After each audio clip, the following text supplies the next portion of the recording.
I'm Katherine Reeves, and I'm an associate professor of epidemiology at the University of Massachusetts Amherst. So I'm a breast cancer epidemiologist, and my goal is on ultimately preventing breast cancer. And I search for ways that are modifiable risk factors. So I'm thinking beyond genetics, which we know are important, but what can women do themselves to prevent breast cancer from happening? So I'm looking at things currently that are in our environment, things like BPA or phthalates, that there's some reason to believe that they could affect breast cancer risk, but we're really not certain.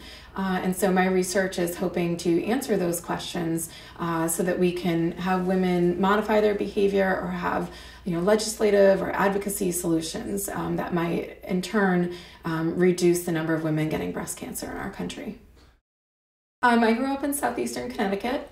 My parents maybe weren't scientists per se, but certainly were in kind of related fields. So my mother was a nurse and she worked in the OB/GYN wards, but then stayed home with myself, my brothers. And then my father was an engineer, spent 20 years on nuclear submarines with the Navy, and then retired and worked as a defense contractor for a number of years, and then currently works as kind of an industrial engineer for a medical products manufacturing company. And like I said, I always loved science, and I don't think I ever seriously considered doing anything that didn't somehow involve science and math.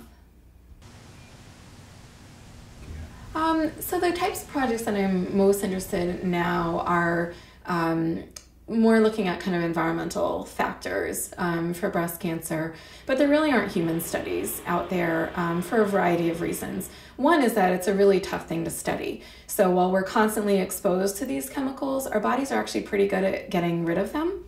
And so if I took a sample from someone today and measured what their BPA exposure was, it could look really different from what their exposure is tomorrow or the next day, because your exposure changes from day to day. So it's been a really kind of fun challenge to figure out, how do I study this to get not just an answer, but the right answer and the most methodologically sound answer. Right. I really pride myself on going into it as a scientist, and I don't have an agenda except that I want the right answer wherever that falls. And so my job as a scientist is to design the most rigorous study that I can, and a study where when I get the answer, I'll believe the answer. And if it turns out that these products really don't affect breast cancer risk, then I'm actually a little bit happier with that, because we're all exposed, and that's kind of an easier answer to accept.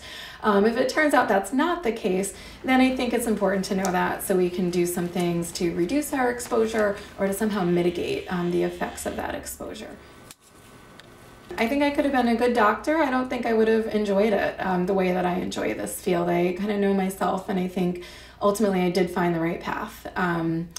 And that's one of the things I really like about my current position, is that I get to teach, and I get to teach undergraduates. And when I was in college, undergraduate epidemiology and public health didn't exist. And so it's really wonderful. It's something that attracted me to UMass Amherst as faculty, was that we do have this great undergraduate program. And it's really fulfilling and just wonderful to work with a lot of these students and expose them to epidemiology at a much younger age than I was, and really get them excited about it. So I think, my long-term vision for my research is really to reduce breast cancer morbidity. Certainly it's a very survivable disease nowadays because of the great work people have done both in early detection and also treatment, and that's really wonderful. But I think most breast cancer survivors would tell you they'd rather not have had the disease at all. As a woman myself and as a mother of 2 young daughters, I'd really like to see a world where breast cancer is truly, truly a rare condition, and that we're not all affected by it. I think most, if not all of us, could think of someone that we know or someone that we're related to or love very much that has been affected by this disease. And my goal is to really reduce that, and hopefully to do it by finding ways that women themselves can be empowered to reduce their own risk, either by screening or by reducing their exposures to certain things that could increase breast cancer risk.